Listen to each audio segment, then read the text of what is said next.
Tonight's shocking episode is all about Livewire, a character who started on the Superman animated series and made the jump to comics and now live action. Welcome to the heart of the stories we tell. My name is Rob, and tonight I will be reviewing episode 10 of Supergirl, We Can Be Heroes. And it's a good theme and it's a good title, because yes, there's a we in this superhero team. So there's a lot going on in tonight's episode. Things that have to do with my least favorite storyline, The Guardian, and things that have to do with some of my favorite superhero conventions, like secret identities in general. And the question of just how much do you have to jump through to make a secret identity work? Batman wears a full face mask, but let's be honest, if you can't figure out he's Bruce Wayne.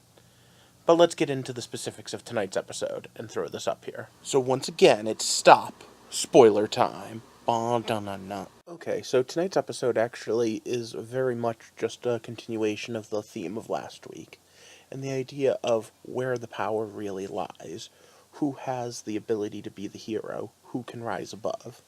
And you know what? As much as I'm not really digging James as the Guardian, I have to admit, he had a pretty persuasive argument. Him and Wynn want to be heroes. They're trying to be heroes. They're doing everything they can to help people. Their entire thing is putting their lives on the line or anything to save people. And then there's Valor, who's the least valorous person on the show. He's really in it just for himself. He kind of has a crush and is trying to impress someone and is just acting stupid and is going to get people killed. In fact, you know what? Maggie Sawyer is more a hero than he is. And the fact that Supergirl can't see that is irrationally angering me, to the point where I sit there and I wonder how much they can throw at this. Again, Wynn, no powers, just working at the DEA, is more a hero than Monal is, as of this episode.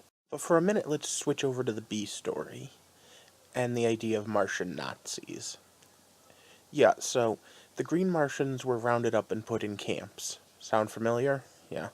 Well, one of them struck out on their own, and decided that they couldn't do it anymore, and in saving a life, made herself an enemy of the state. She pretends to be a Green Martian because she can't stand to look at herself in the mirror, because she can't stand to be what she is. Because at the end of the day, that is Miss Martian's origin. You know what? It's more heroic than anyone I know. You know why? Because she was safe. As a white Martian, she could have just gone about her duty. That would have been the easiest thing. Just keep doing what they told her to do. But she didn't.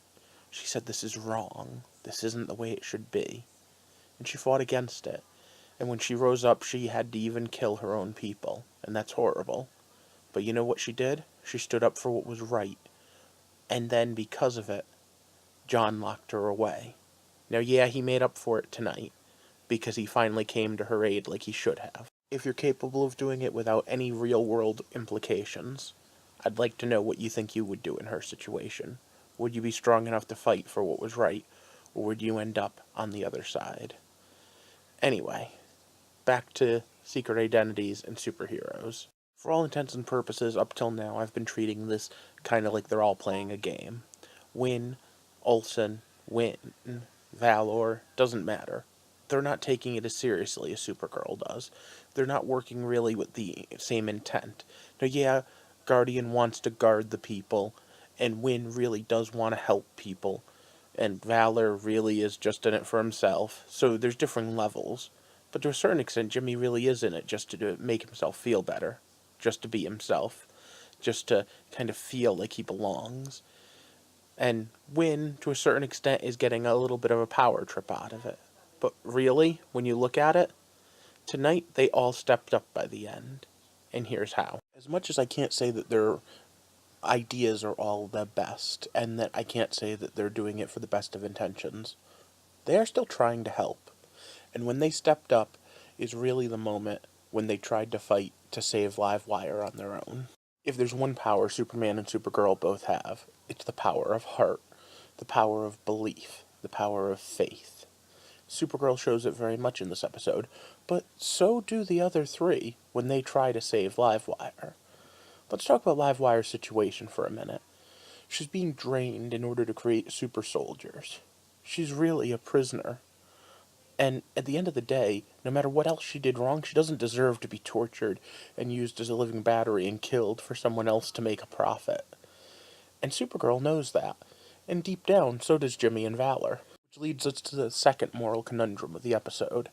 Would you let a killer go? Would you let them try to find some redemption because you thought there was some good in them, in exchange for not killing someone who, in and of themselves, are a vile, evil human being? I'm betting there's not a lot of yeses there. But to be fair, if I was being honest, I'd make a crappy superhero myself. How about you guys? Maybe that's why there aren't any in the real world. But next week we have a Martian Bottle episode, so join me here, subscribe, like, and share this video to help me build the community so that we can explore all of the hearts of the stories we tell, especially the upcoming Supergirls. Thanks for watching.